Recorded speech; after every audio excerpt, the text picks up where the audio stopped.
नमस्कार, स्वागत है आपका। आपके साथ मैं हूं राम मोहन शर्मा। आप देख रहे हैं यूपी मांगे उत्तर। जहां एक तरफ विश्व हिंदू परिषद अयोध्या में भव्य राम मंदिर निर्माण के लिए प्लान तैयार कर रहा है, वहीं दूसरी ओर बाबरी के नाम पर आईएसआईएस जिहादी साजिश रच रहा है।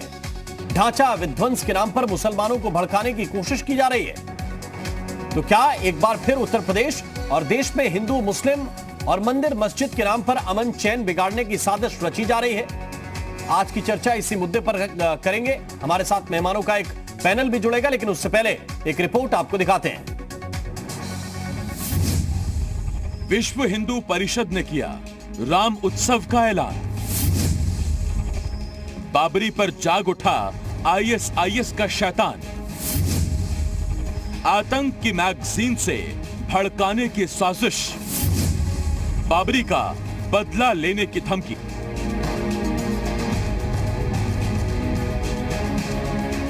अयोध्या में राम मंदिर के खिलाफ आईएसआईएस बड़ी साजिश रच रहा है। यह साजिश उस वक्त सामने आई है जब विश्व हिंदू परिषद ने भव्य अयोध्या प्लान तैयार किया है। आईएसआईएस की साजिश के खुलासे से पहले विश्व हिंदू परिषद का प्लान जान लीजिए। अयोध्या में राम मंदिर निर्माण के लिए विश्व हिंदू परिषद ने देश भर के 4 लाख गांव में राम उत्सव मनाने का ऐलान किया है।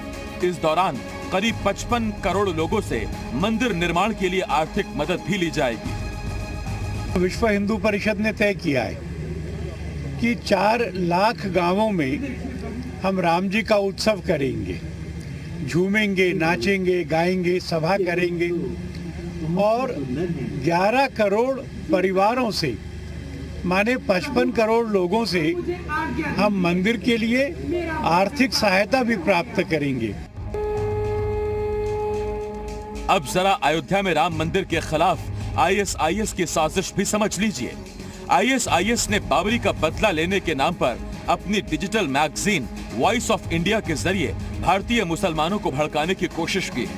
आईएसआईएस ने अपनी डिजिटल मैगजीन के 9वें एडिशन के कवर पेज पर विवादित ढांचे की फोटो छापी है, जिसमें लिखा है बाबरी का बदला लिया जाएगा। इस ऑनलाइन मैगजीन में बाबरी मस्जिद केस के आरोपियों को बरी करने का जिक्र करते हुए सुप्रीम कोर्ट के फैसले के खिलाफ भी लोगों को भड़काया गया है। इस मैगजीन में यह भी कहा गया कि आईएसआईएस नागरिकता कानून के खिलाफ प्रदर्शन करने वाले मुसलमानों के साथ खड़ा है और भारतीय मुसलमानों को हिंदुस्तान की सरकार के खिलाफ जिहाद का रास्ता चुनना चाहिए। विश्व हिंदू परिषद के रामराज और राम मंदिर के खिलाफ आईएसआईएस की साजिश पर हर दल की अपनी दलील है। इस तरीके के जो संगठन हैं लगातार देश और दुनिया में इस तरीके की अराजक गतिविधियों को कहीं न कहीं अंजाम देने की फिराक में लगे रहते हैं, लेकिन हमारी सरकार एकदम अलर्ट है और उनका हम मुंहतोड़ जवाब दें। भारत की जनता और उत्तर प्रदेश की जनता अब भली भांति वाकिफ हो चुकी है। अगर किसी तरीके की कोई देश विरोधी गतिविधि इस देश में चल रही है तो पिछले 6.5 सालों से तो केंद्र में इन्हीं की सरकार है। इनको कठोरतम कार्रवाई करनी चाहिए ऐसे तत्वों के खिलाफ। और अगर 6.5 साल से मोदी जी की सरकार के बावजूद इस देश में आईएसआईएस का ग्राफ बढ़ रहा है तो ये किसकी विफलता मानी जाएगी। ऐसे में सवाल उठते हैं, आखिर रामराज की राह में कौन रोड़े अटका रहा है? कौन है वो लोग जो देश में अमन चैन नहीं चाहते? दशकों की कानूनी लड़ाई के बाद सुप्रीम कोर्ट ने जिस विवाद को सुलझा दिया, अब उस पर बदला लेने की धमकी के पीछे की हकीकत क्या है?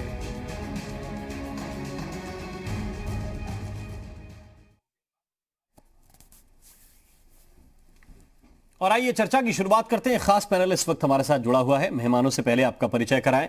संजीव बिश्वा जी हैं हमारे साथ, भारतीय जनता पार्टी के प्रवक्ता। संजीव जी, बहुत बहुत स्वागत है आपका। हमारे साथ इस वक्त ब्रजेंद्र कुमार सिंह साहब जुड़े हुए हैं, प्रवक्ता हैं कांग्रेस पार्टी के। सिंह साहब, आपका भी बहुत स्वागत। अनुराग भदौरिया हमारे साथ हैं, प्रवक्ता हैं समाजवादी पार्टी के। अनुराग जी, आपका भी बहुत बहुत स्वागत। इस वक्त हमारे साथ विश्व हिंदू परिषद के प्रवक्ता विनोद बंसल जी भी जुड़े हुए हैं। बंसल साहब, आपका भी बहुत बहुत स्वागत। और महंत गौरी शंकर दास जी हमारे साथ हैं, आप महासचिव हैं निर्वाणी अणी अखाड़े के। बहुत बहुत स्वागत है गौरी शंकर दास जी, आपका भी। सबसे पहले बंसल साहब, प्रश्न आपसे है। आईएसआईएस बाबरी का रोना रो रहा है अभी भी। सुप्रीम कोर्ट का फैसला सामने है और इसके बाद सीबीआई अदालत का फैसला भी सामने आ गया है। देश में अमन चैन है, खुशहाली है, कहीं कोई परेशानी नहीं दिखती, लेकिन आतंकवादी संगठन इन मुद्दों के जरिए लोगों को भड़काने की कोशिश कर रहे हैं। आप क्या कहेंगे?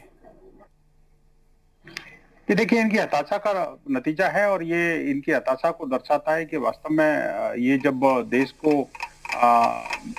में आग लगाने में जब असफल हुए, अब जब राम राज्य की तरफ देश लौट रहा है, तो ऐसी स्थिति में देश को अराजकता की तरफ ले जाना और जो जिहादी तत्व हैं उनको भड़का करके जो मुसलमानों को आतंकवाद की राह में धकेलना, यही सब ये काम कर रहा है। और ये जो खेल खेला जा रहा है वो सारा का सारा ये जो जिहादी मानसिकता के जो सेक्टरवादी लोग हैं वो सबका हवा पानी दे रहे हैं।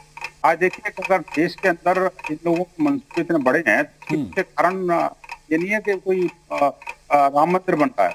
इसके पीछे बड़ा कारण ये है कि पिछले 60-70 वर्ष में जिस तरह से मुस्लिम तुष्टीकरण की नीति चली देश के अंदर, जिस तरह से देशद्रोहियों को पनाह दी गई और जिस तरह से जो बाबरवादी सोच के लोगों को बचाया गया, ठीक। और इस तरह से औरंगजेब के बंसल साहब, मैं लौट के आपके पास आता हूं। इसी सवाल को थोड़ा सा और आगे बढ़ाएंगे, इसको विस्तार देंगे। हमारे साथ हाजी हसन अहमद साहब भी जुड़ गए हैं, इस्लामिक स्कॉलर हैं आप। बहुत बहुत स्वागत हाजी हसन साहब आपका भी।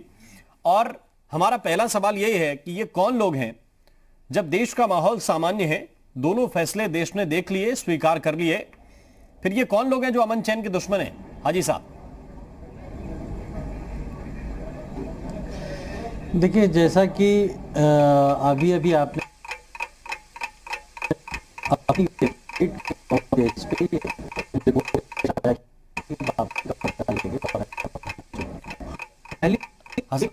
हाजी हसन अहमद साहब, थोड़ी देर के लिए आपको रोकना चाहते हैं, तकनीकी दिक्कत है, आपकी आवाज ठीक ढंग से नहीं आ पा रही है, वीडियो फ्रीज हो रहा है। हम वापस आपके पास लौट के आएंगे इस सवाल के साथ।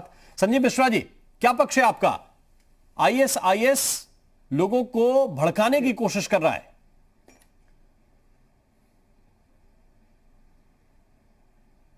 देखिए, देश के 125 करोड़ से ऊपर की जनता में एक विश्वास है, और आज की तारीख में मैं कह सकता हूं कि जब अयोध्या में भगवान श्री राम का मंदिर बन रहा है तो निश्चित रूप से पूरा देश आज जो है तो झूम उठा है।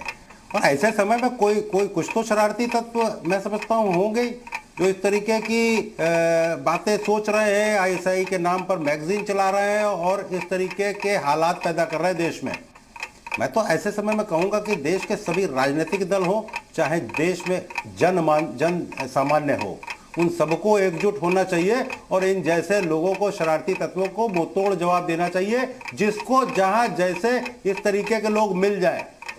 आईएसआई के लोगों को अगर आज भी जैसे पीएफआई बनी, आईएसआई था, फिर पीएफआई बनी, फिर इस्लामिक स्टूडेंट एसोसिएशन बनने लग गई, ये लगातार पैतरे बदल रहे हैं।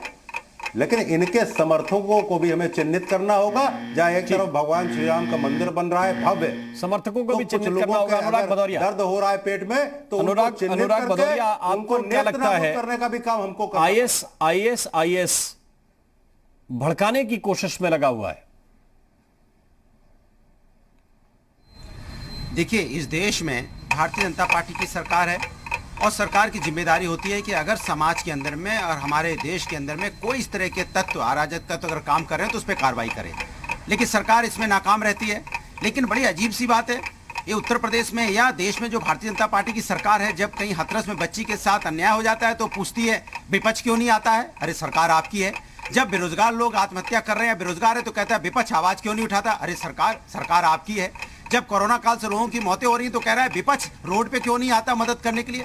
अरे भैया, सब काम विपक्ष को ही करना है तो आप सरकार में क्यों है? मुझे ये नहीं समझ में आता है। भारतीय जनता पार्टी इतनी माने उस तरह की पार्टी है जो जिम्मेदारी से भागती है, सरकार चलाने की भी जिम्मेदारी से भागती है। अरे भैया, सरकार आपकी है, जिम्मेदारी आपकी बनती है समाज का सौहार्द वातावरण बनाए रखना। अगर ऐसे कोई कार्रवाई समाज के अंदर चल रही है, ऐसी कोई एक्टिविटी चल रही है, उस पर कार्रवाई करना आपकी जिम्मेदारी होती है। आपकी सिर्फ बोलने की जिम्मेदारी थोड़ी है। हर चीज में आप विपक्ष पे आप पूछना चाहते हो विपक्ष आके करे। अरे आप किस लिए हो भाई? तो फिर आप हट जाओ सरकार से, विपक्ष अपने आप कर लेगा। समाजवादी पार्टी जो आज तक विकास कर अनुराग जी, वापस लौट के आता हूं सभी के पास। एक सवाल, एक उत्तर ब्रजेंद्र कुमार सिंह साहब से भी ले लूं, कांग्रेस पार्टी के प्रवक्ता हैं, फिर आपके पास लौट के आता हूं। ब्रजेंद्र जी, क्या पक्ष है आपका? कौन लोग हैं ये जो अमन चैन बिगाड़ना चाहते हैं? देखिए, कांग्रेस पार्टी का स्पष्ट मत है कि हमारे देश के लिए, हमारे देश के 125 करोड़ देशवासी माने रखते हैं। हमारे लिए बिल्कुल माने नहीं रखता कि आईएसआई कौन है, क्या है, क्योंकि जो माननीय सर्वोच्च न्यायालय का फैसला आया राम मंदिर के बारे में, उसको पूरे देश ने बड़ी विनम्रता से स्वीकार किया।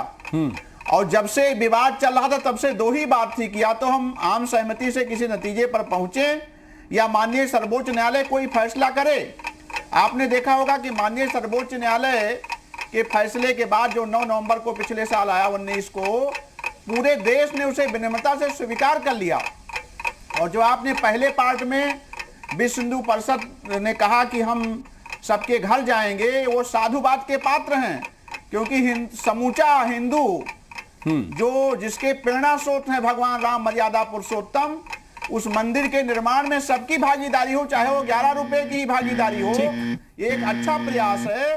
कांग्रेस पार्टी का मत एक तरफ अच्छे प्रयास हैं और दूसरी तरफ प्रयास किए जा रहे हैं कि कैसे इस देश में विभाजन हो, कैसे परेशानियां खड़ी हो। और ये सवाल मैं आपके पास थोड़ा सा विलंब से आऊंगा। अभी महंत गौरी शंकर दास जी से एक उत्तर ले लूं मैं, शुरुआत के 60 सेकंड, इसके बाद लौट के आऊंगा। गौरी शंकर दास जी, ये जिम्मेदारी आप लोगों की बड़ी है कि अमन चैन तोड़ने की जब कोशिश होगी तब संत लोग भी आगे आए।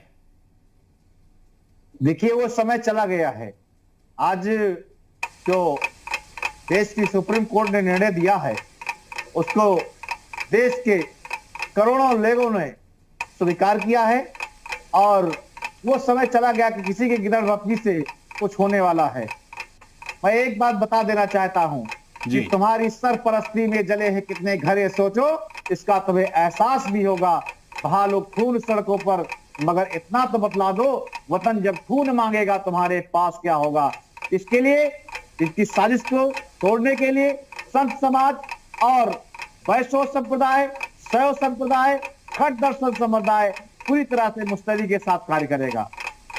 ठीक है, अब मैं थोड़ा सा चर्चा को ओपन करता हूं। विनोद बंसल साहब, आपके पास दोबारा आता हूं और इस सवाल के साथ, क्योंकि संजीव मिश्रा जी कह रहे थे कि कुछ शरारती तत्व हैं, वो एक वेबसाइट चला रहे हैं आईएसआईएस के नाम पर। ये सर बहुत बड़ा आतंकवादी संगठन है, कई देशों में आग लगा चुका है।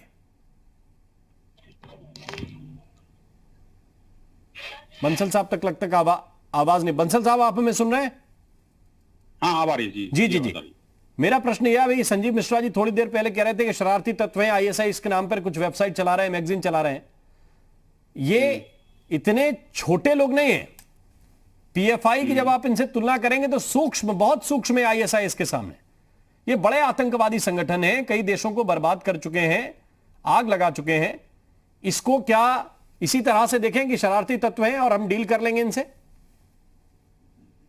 नहीं, ये शरारती तत्व नहीं है। बेसिकली ये बहुत खतरनाक तत्व हैं और इन पर अंकुश लगाना बहुत जरूरी है। जिस तरह से हाथरस कांड में भी इनकी भूमिका देखी गई थी, बेंगलोर में इनकी भूमिका देखी गई थी, जिस तरह से देश के अन्य भागों में इन्होंने आग लगाई है, और इन सारे संगठनों को सिमी और ये जो आईएसआई है और प्लस ये पीएफआई है, एसडीपीआई है, ऐसे सारे संगठन जिस तरह से पूरे देश भर में आग लगाने में लगे हुए हैं और मुस्लिम समुदाय के खासकर यूथ को भड़काने में लगे हुए हैं, उनको आतंकवादी गतिविधियों के लिए प्रेरित कर रहे हैं, ये बहुत खतरनाक है। और इसको वास्तव में सरकार को गंभीरता से संज्ञान लेकर के और इनको प्रतिबंधित संगठनों की सूची में शामिल करना पड़ेगा और इनके साथ कठोरता से निपटना पड़ेगा।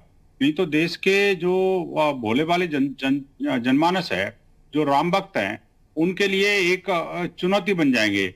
और वैसे हालांकि इसमें कोई राम जन्मभूमि के आंदोलन में ये हमेशा से इस तरह से धमकियां देते रहे, लेकिन जब हम राम जी का काम करते हैं तो हमें किसी तरह की धमकी और दबाव में आने की आवश्यकता नहीं पड़ती है। हम चूंकि राम का काज कर रहे हैं और राम जी करवा रहे होते हैं और राम जी के लिए कर रहे होते हैं, उनको समर्पित होकर काम करते हैं हम, इसलिए हमें किसी से डरने की आवश्यकता नहीं है। लेकिन ये है कि हाँ, ये कोई समाज में या भोले वाले जनमानस को कोई नुकसान न पहुंचाए, इसलिए इनके खिलाफ कठोरतम कार्रवाई भी आवश्यक है। और साथ ही साथ राम भक्त तो खैर अब अपने पूरे चरम पर जो है ना इस कार्यक्रम को लेके जाएंगे और 15 जनवरी से लेकर के और 27 फरवरी तक एक व्यापक योजना है विश्व हिंदू परिषद की, जिसमें कि हम 55 करोड़ देशवासियों से, राम भक्तों से मिलेंगे और लगभग 4 लाख गांव तक जाएंगे। उन 4 लाख इस अभियान गांवों की में तो कांग्रेस पार्टी के घर-घर अलग प्रवक्ता जो जाएंगे। बैठे हुए पैनल में वो भी सराहना कर रहे हैं। वो कह रहे हैं कि चाहे किसी से 11 रुपए लीजिए, चाहे 10 रुपए लीजिए, उससे भी कम राशि लीजिए, लेकिन भागीदारी हर व्यक्ति की होनी चाहिए। और ये काम आप जब आगे बढ़ा रहे हैं तभी एक प्लान वो भी तैयार कर रहे हैं, उसको तोड़ने के लिए क्या करेंगे?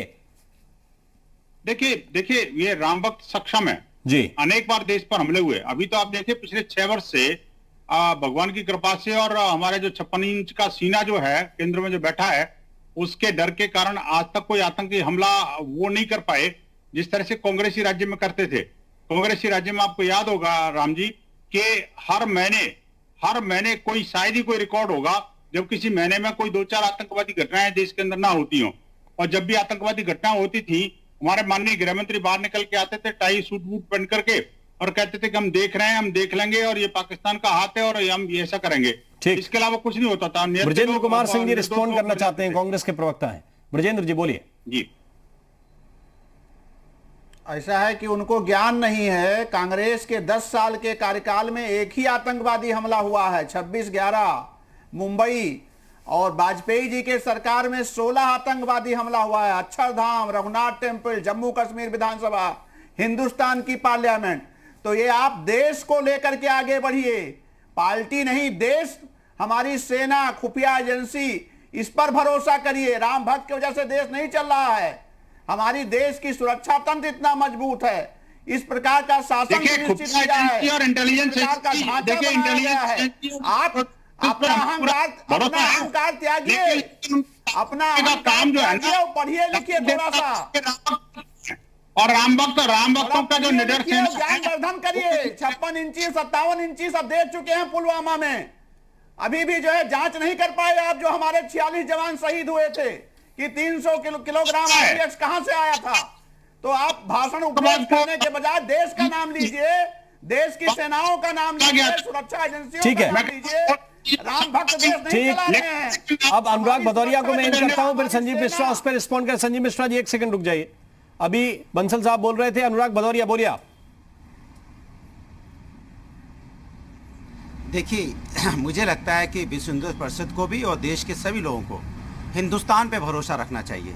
हिंदुस्तान के जो हमारी फौज है उस पर भरोसा रखना चाहिए। हर व्यक्ति से बड़ा हिंदुस्तान है।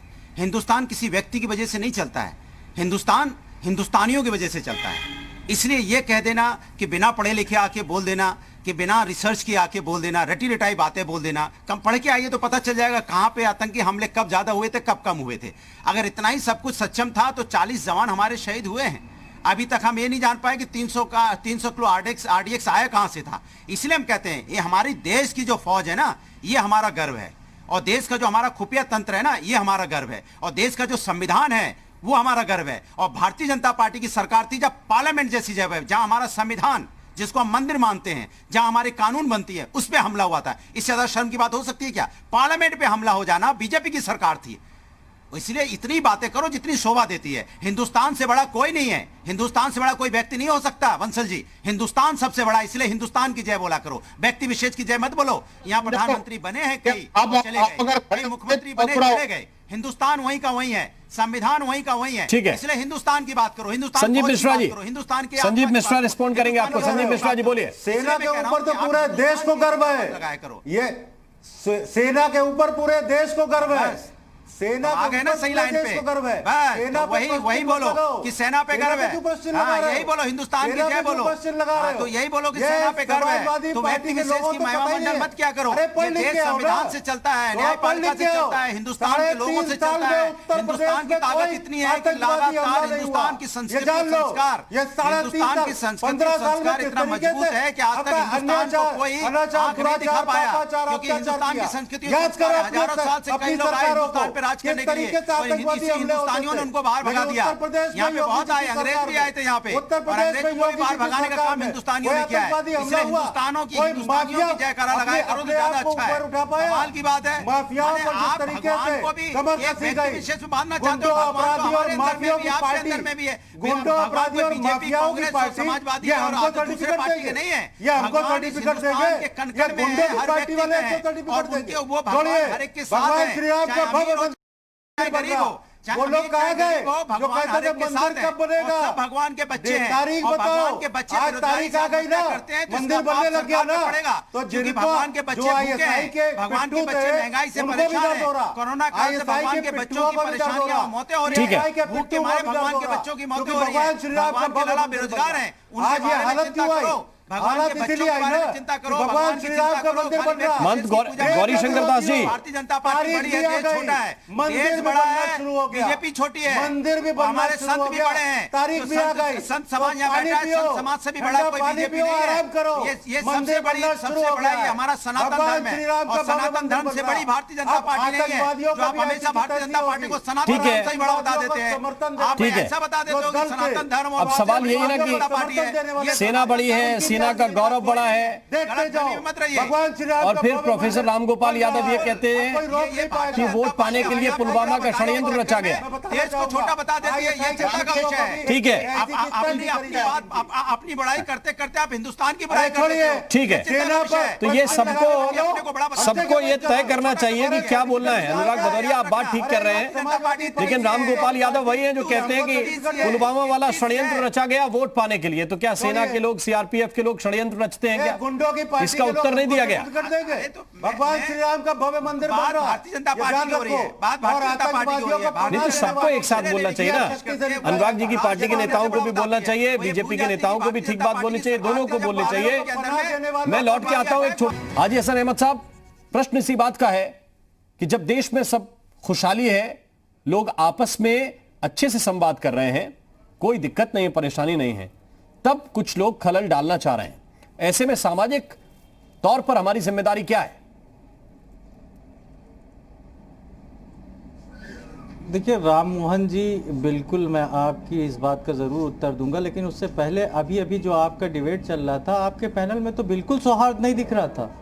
ऐसा लग रहा था कि जैसे लग रहा था कि आईएस यहीं में अवतार लेके आ गया है, किसी और के अवतार में अवतरित हो गया है, और जो इस तरह से जहर भरी बातें कर रहा था। तो लेकिन रही बात ही कि आईएस जैसे 1 करोड़ संगठन और भी आ जाए तो हमारे हिंदुस्तान का बाल बाका भी नहीं कर सकते। वो आंखें जो हिंदुस्तान की तरफ बुरी नजर उठा के उठेंगी, उसको नोचने के लिए हम सक्षम हैं, हमारी सेना सक्षम है, हमारे इंटेलिजेंस सक्षम है। तो पहली चीज तो ये कि किसी आईएस से यहां किसी हिंदुस्तानी को डर नहीं लगता। ऐसे 1 करोड़ आईएस वाले और संगठन आ जाए तो भी यहां कुछ कर नहीं सकते। उनकी माओ ने अभी वो दूध नहीं पिलाया है कि हिंदुस्तान में वो जहर घोल सके और इस तरह से अपने मंसूबों में कामयाब हो सके। हाँ, ये बात और है कि यहाँ की राजनीतिक पार्टियों में शायद वो मादा हो जो उनसे टैली करता हो, तो मैं इस पे नहीं कह सकता, लेकिन किसी विदेशी ताकत के, किसी आईएस के आतंकवादी की इतनी हिम्मत नहीं है कि हमारे हिंदुस्तान की तरफ। हाजी हसन अहमद साहब, देखिए, कहने में और तकरीरें करने में बहुत अच्छा लगता है कि कोई कुछ नहीं बिगाड़ सकता है हमारा, और हम भी किसी को भी धमका दें ऐसे खड़े होके कि नहीं कुछ गड़बड़ नहीं होने वाला। लेकिन यह भी हकीकत है कि आईएसआई की मिलीभगत से पाकिस्तान से कितने आतंकवादी हमले हुए। हमने मुंबई भी देखा, हमने दिल्ली भी देखा, हमने अक्षरधाम भी देखा। ये उससे खतरनाक आतंकवादी संगठन है जो इस वक्त मोहन जी, लेकिन जो इस पाकिस्तान जो इस वक्त कोशिश कर रहा है, ये पाकिस्तान की सिर्फ बात नहीं है, ये आईएस है। आज वो कहां है? ये उससे खतरनाक आतंकवादी संगठन है। हमें हमारी सेनाएं, हमारी इंटेलिजेंस, हमारा इतना ऊंचा मनोबल है और इतने अपनी मातृभूमि पे वो फिदा होने के लिए इस तरह से तैयार है कि ये आईएस हमसे डर नहीं लगता हमें। और रही बात कि हमारी सेना, तो हमने डोकलाम में भी देखा कि क्या कर लिया। हमारे सैनिक अपने प्राणों की आहुति दे के भारत देश की रक्षा करने के लिए सदैव सीमा पर तत्पर खड़े हैं। हाँ, लोगों को तकरीरें करने वाले वो टीवी में और होते हैं जो बार बार दावे करते रहते हैं, लेकिन उन दावों से वो आंतरिक समस्याओं को गौरी शंकर दास जी समाधान नहीं करते। तो ऐसे लोगों को, गौरी शंकर दास जी, सामाजिक रूप से जो जिम्मेदारी हमारी इस वक्त वो क्या है? निश्चित रूप से पहली बात तो हमें इस पुनीत कार्य में, श्री राम मंदिर के निर्माण कार्य में सौहार्द बनाए रखने की जरूरत है। और रही बात आईएस की, तो हमारे देश की सेना का मनोबल 7वें आसमान पर है। कोई भी हिंदुस्तान की ओर आंख उठाकर देख नहीं सकता है। ये देखेगा तो निश्चित रूप से इस देश की सेना, इस देश का खुफिया विभाग, खुफिया एजेंसी और इस देश का जो जागरूक जनमानस है उसकी आंखें नोचने का काम करेंगी। और ये जो आईएस की साजिश है कि हिंदू मुस्लिमों को लड़ाने के लिए कि किसी भी प्रकार से दंगा फैले, इसको हमको सचेत रहने की जरूरत है और किसी भी दशा में किसी प्रकार की अफवाहों से सावधान रहने की जरूरत है। आज समय आ गया है कि भव्य श्री राम मंदिर का निर्माण हो रहा है। अयोध्या का हिंदू जनमानस और मुस्लिम सभी लोग सौहार्दपूर्ण वातावरण में रह रहे हैं। अयोध्या का मुस्लिम साधु संतों के साथ में जो हमारे अखाड़े में कम से कम 100 किराएदार मुस्लिम संप्रदाय के लोग हैं और अयोध्या के मुस्लिमों को किसी प्रकार की कोई दिक्कत नहीं है। और जो लोग इस प्रकार की चर्चा करते हैं उनसे सावधान रहने की जरूरत है। सावधान रहने की जरूरत है। विनोद बंसल जी कुछ कहना चाह रहे हैं। बंसल साहब बोल सकते हैं आप। मैं कह रहा था दो बातें हैं। देखिए, ये इन्होंने हाजी साहब ने बड़ी अच्छी और चिकनी चुपड़ी बातें करी।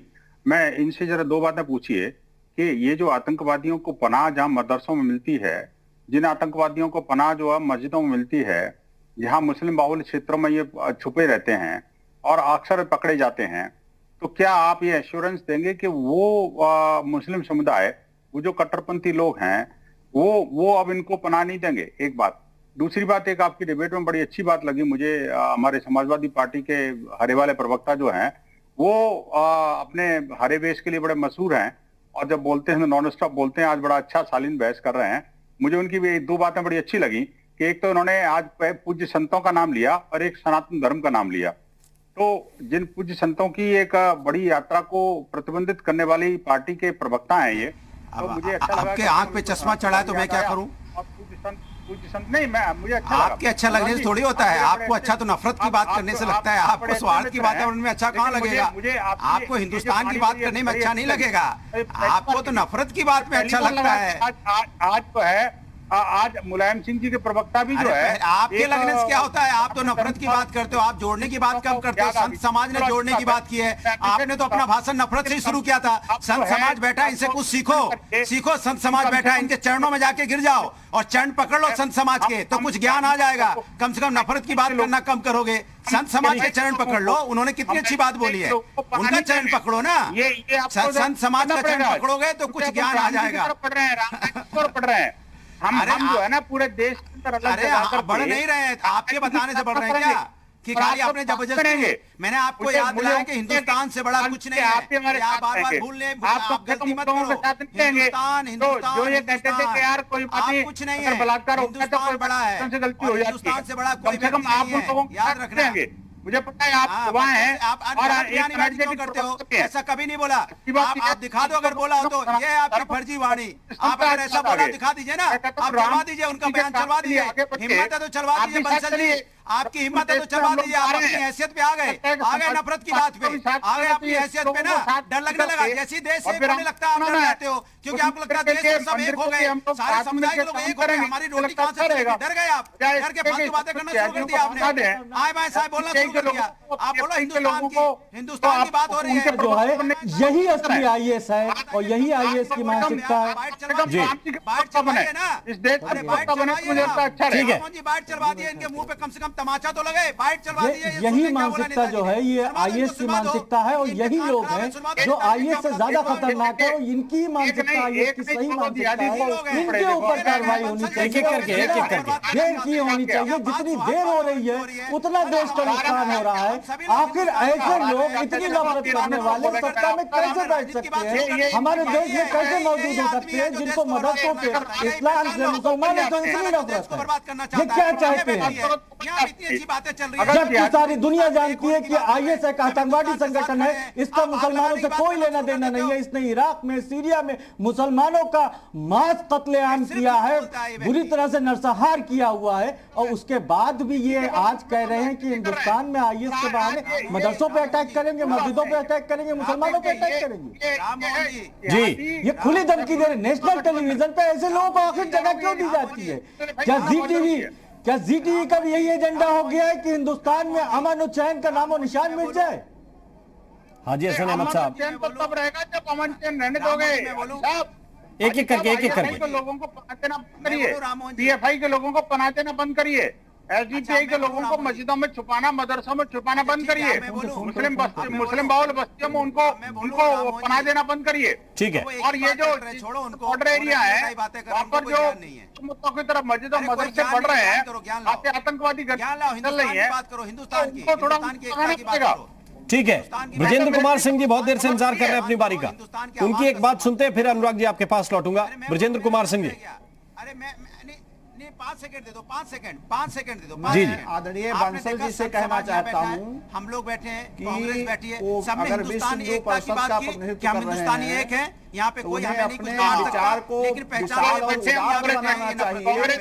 जी। ये अलग बोल रहे हैं, हिंदुओं के हित की बात करना चाहिए। ये बोलोगे जो समाज के ठीक, ठीक। Samajwadi party, Congress party, Bahujan Samaj party, RJD, ममता जो सभी एक है, हम हिंदुस्तानी एक है, हम मिलकर मुकाबला करेंगे, या कोई ऐसा आएगा तो हम सब मिलकर मुकाबला करेंगे। सरकार की भी जिम्मेदारी होती है, सरकार भी अपनी जिम्मेदारी है, हम सब एक हैं, सब समाज भी कह रहा है कि हम सब एक हैं। लेकिन ये बंसल जी आग लगाने की बात करते हैं, कहते हैं नेताजी ने क्या बोला था, अरे बंसल जी बाइट चलवा लो, हैसियत है तो बाइट चलवा लो, आपके मुंह अभी पता चल जाएगा क्या बोला था उन्होंने, बाइट चलवाओ क्या बोला था उन्होंने, 25 से 25 गलतियां चलवाओ बाइट, अभी पता चल जाएगा आप कितने झूठे हो, चलवाइए बाइट, पता चल जाएगा आप कितने झूठे हो, समाज में कितना नफरत फैलाने का काम करते हो आप, जो हिंदुस्तान को तोड़ने की बात करते हो, हिंदुस्तान एकता की बात कभी नहीं करते। बड़ी सोच के साथ हमें आगे बढ़ना होगा। देखिए, जोर जोर बोलने से कोई सच्चाई बदल नहीं जाती, न किसी के बयान बदलते हैं, न किसी का कहना बदलता है। राजनीतिक बातें कर रहे हो, ना जोर जोर से बोलने से ना किसी के बयान बदलते हैं, ना किसी का कहना बदलता है। ये बंसल जी जैसे लोग, ठीक, नहीं बंसल जी से नहीं, इनको चलवा दो, बाइट चलवा दो। नेताजी ने क्या बोला था, बाइट चलवा दीजिए ना राम मोहन जी, पता तो चले क्या बोला था उन्होंने, बाइट चलवाओ ना, झूठा आदमी के बाइट निकालने में समय लगता है अनुराग भदौरिया, लेकिन आप ये अच्छी तरह से जानते हैं कि जगाती मुरादाबाद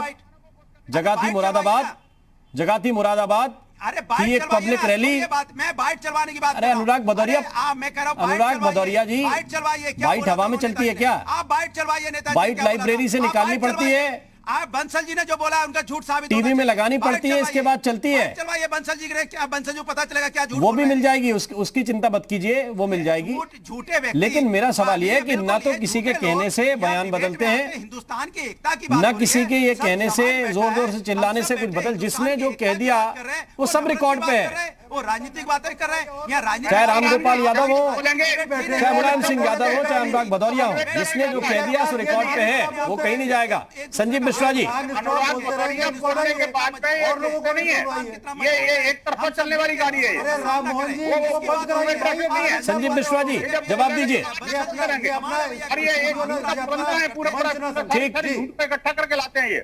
जी संजीव जी बोलिए। मोहन जी, इनको अरे बोलो ना, झूठ ये केवल बोलने के अलावा इनको कुछ नहीं मालूम है। डिबेट छोड़ के बीच भाग में जाओ, मैं नहीं सुन पाया कि क्या बात थी, सुनी सुनाई बातें बोलते रहते हो, आपको तो मैं नहीं नहीं सुन पता पाया कि यहाँ कि पे क्या बात थी, कितने जरा मेरे को प्रश्न यहाँ पे करने हमला का जवाब किया देता हूँ, कितने हमले हुए, और जरा इनको बताओ आपको। इनको जरा थोड़ा संयम, इनको पानी नहीं पिलाइए। संजीव मिश्रा जी बोलिए। ये इतना व्याकुल भारत है, मुझे लगता है भदौरिया जी को पानी नहीं पिलाइए।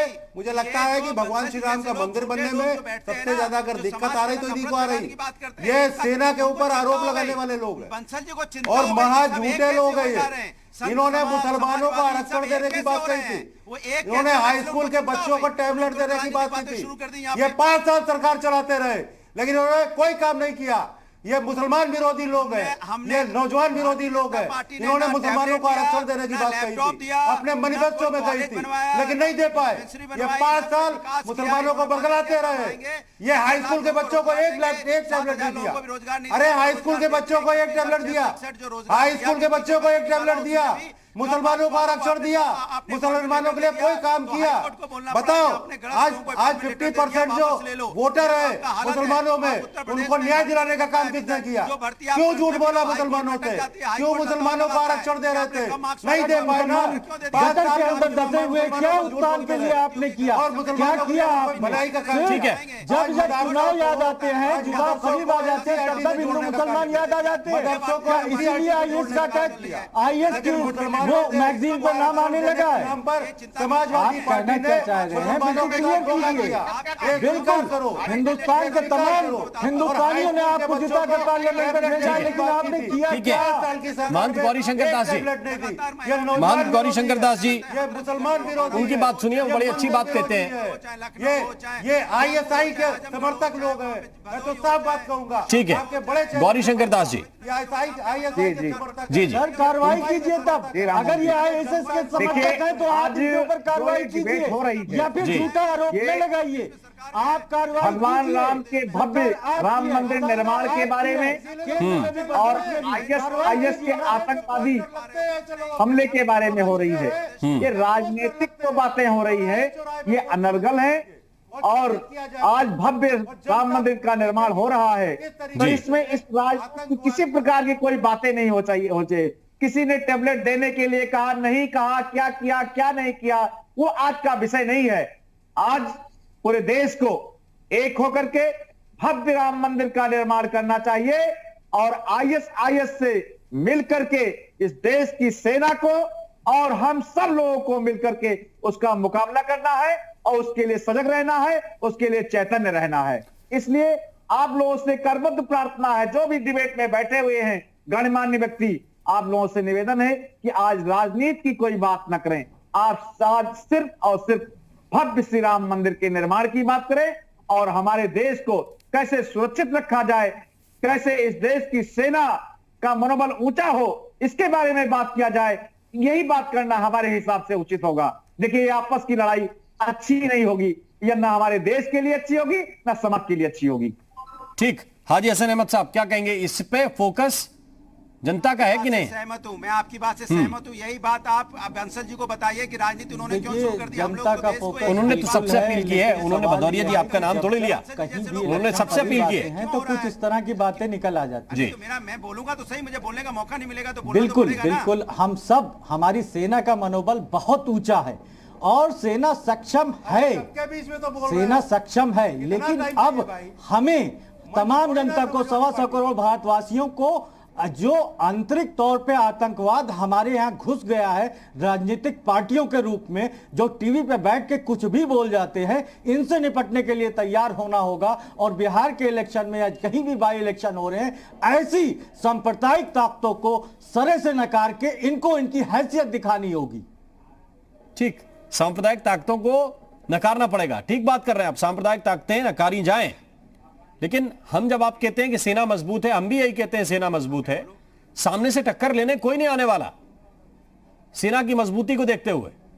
ये छद्म अटैक करते हैं, ये छुपकर अटैक करते हैं, ये लोगों को बरकलाते हैं, 4 युवाओं को भड़काएंगे, उनका ब्रेन वॉश करेंगे, फिर कहीं जाकर अटैक करेंगे। नहीं, देखिए, जो उसके लिए हमारी एजेंसियां सक्षम हैं। राजनीतिक पार्टियां राजनीतिक आरोप बहुत लगाती रहती हैं और अभी ये देखा गया, अभी के पृष्ठभूमि में, अभी जो पिछले कुछ महीनों में हालात बदले हैं, उसमें आरोप बहुत लगे, सिद्ध कुछ नहीं हुआ। तो आरोप अपने फायदे के लिए राजनीतिक पार्टियां, मैं किसी एक को नहीं टारगेट कर रहा हूं, सारी पार्टियां अपने अपने फायदे के लिए, अपने अपने वोट बैंक को मजबूत करने के लिए तरह तरह के आरोप लगाती रहती है, लेकिन उसको सिद्ध नहीं कर पाती। जो आरोप लगे पार्टियों के ऊपर उन लोगों के ऊपर लगे, के कार्रवाई करने की जरूरत है। जो हिंदुस्तान में काम करने वाली संस्थाएं हैं उन पे आरोप लगे। आईएस तो घोषित आतंकवादी संगठन है। देखिए, आरोप लगे घोषित आतंकवादी संगठन। हमने पीएफआई का कितना लंबा चौड़ा जिक्र सुन लिया, सारी राजनीतिक पार्टियां उसके बताती रही, ये किया, लेकिन भारत सरकार आज तक बैन नहीं कर पाई, आज तक पूरे हिंदुस्तान में बैन नहीं हो पाई। तो इसका क्या मतलब है? हमारी एजेंसियों को ठोस सबूत भी नहीं मिले, और अगर पार्टियां दावा करती रही ठोस सबूत मिले, अगर ठोस सबूत मिले तो बैन क्यों नहीं हुई? क्यों नहीं बैन हुई? किसने रोका है? कौन खड़ा है उसके साथ? ऐसी कौन सी ताकतें उसके साथ खड़ी है जिसके दबाव में सरकार जो इसके पीछे साजिश कर रहे हैं, जो हिंदुस्तान में रहकर इसके पीछे साजिश कर रहे हैं, उनको भी नहीं छोड़ा जाएगा। कब होंगे बेनकाब? कितना समय चाहिए? आप हमें बता दीजिए और देश की जनता को बता दिए, 125 करोड़ जनता को बता दिए कि कितना टाइम आपको चाहिए बेनकाब करने के लिए। कब रुकेगा ये? कोई कब रोक नहीं रुकेगा पाएगा। ये सब? चाहे ISI ब्रजेंद्र हो, कुमार सिंह जी, चाहे PFI हो, ब्रजेंद्र सिंह जी, चाहे इस्लामिक अनेकता में स्टेट हो, एकता की बात करेंगे। नहीं, क्यों नहीं रोक पाएगा? कोई हमारी नहीं पाएगा, एजेंसियां कोई सक्षम है। इन पर अगर कार्रवाई आप होगी, नहीं रोक सकते इन तो पर इस्तीफा कार्रवाई दीजिए, होगी। घर जाइए। वो इनको जो पालने वाले अगर लोग आप हैं, नहीं रोक बता सकते रहा तो हूं, इस्तीफा इनको दीजिए, घर पालने जाइए। वाले लोग हैं, हमारी उन पर भी एजेंसियां कार्रवाई सक्षम होगी। हैं। कोई रोक नहीं पाएगा। अरे बिल्कुल रोका जाए। आप क्यों सेना पे नहीं प्रश्न किया? लगा आपने रहे हैं। किसने रोका था आप सेना आपको? पे प्रश्न किसने लगा रहे हैं। रोका था आज आप तक पुलिस पे आपको? प्रश्न लगा रहे हैं। इसके पिछले- अलावा आपके पास कोई काम नहीं है। हाँ, इसके अलावा आपको आपके पास- किसने रोका है क्या कि आपने ये इनको भाई के पालने वाले समर्थक है? लोगों पे कार्रवाई ये नहीं भाई की? के समर्थक है। बैन लगेगा। आपको किसने क्यों रोका है उनको सर? कर दिया जाता? जवाब दीजिए। ये पूरा देश का हिंदुस्तान संरक्षण देख रहा है उनको आपको। करना है। आपको ये भी किसने देखना रोका है? पड़ेगा। उन किस पर भी संस्था ने कार्रवाई रोका है? होगी। ठीक है। आपको उनके पर कार्रवाई नहीं की? ठीक, ठीक। उनके भी पोस्ट क्यों नहीं की अभी तक? अभी तक क्यों नहीं की? उनके भी और देखिए जो लोग इस्लाम के नाम पर, मोहम्मद साहब के नाम पर ये आतंकवादी संगठन चलाते हैं, उन पर ये एक शब्द नहीं बोलेंगे। जो आतंकवाद इस्लाम के नाम पर, पहली चीज तो कुरान के नाम पर चल रहे हैं, का कोई उन नाम नहीं होता, आतंकवादी सारी दुनिया संगठनों जान को रही नहीं बोलेंगे, है। एक शब्द नहीं बोलेंगे ये। आपने कैसे बीच में और यही हमारे ऊपर सरकार को कहेंगे अरे कैसे छिपे हुए हैं, इनको भी चलने दिया जाएगा, इनको भी छोड़ा जाएगा। आखिरकार मुस्लिम बच्चे लोग जीवित छिपे हुए है हैं। तब तक और कभी मुझे नहीं रुकने बताइए, वाला है। तुम्हें यही है समाज के ISS की मानसिकता, कैसे हो जाते यही हो? मानसिकता है ISS की, यही वो चाहता है, जो ये यही उनका एजेंट है। ठीक है, ब्रजेंद्र कुमार सिंह जी, प्रश्न आपसे था सही जगह कि पर जाना चाहिए। यही है। जिन लोगों पे गड़बड़ियां निकलेंगी, जो लोग सवालों के घेरे में आएंगे, जो जांच एजेंसियां जिन पर इनपुट्स देंगी, क्या वो भी ना बताए जाए या वो भी सवाल ना पूछे जाए? नहीं राम जी मुझे बताओ। हमारा ब्रजेंद्र मानना जी। ये है कि हमारी जो इंटेलिजेंस है और सेना है वो बहुत मैच्योर, प्रोफेशनल और परिपक्व है। और हमने जितने भी विदेशी खतरे हमारे यहाँ आए हैं सबको हमने नेस्तानाबूद किया है। तो इस समय हम चौकन्ना रहें और हर राष्ट्र को हमेशा चौकन्ना रहना चाहिए, इसमें तो कोई दो राय नहीं।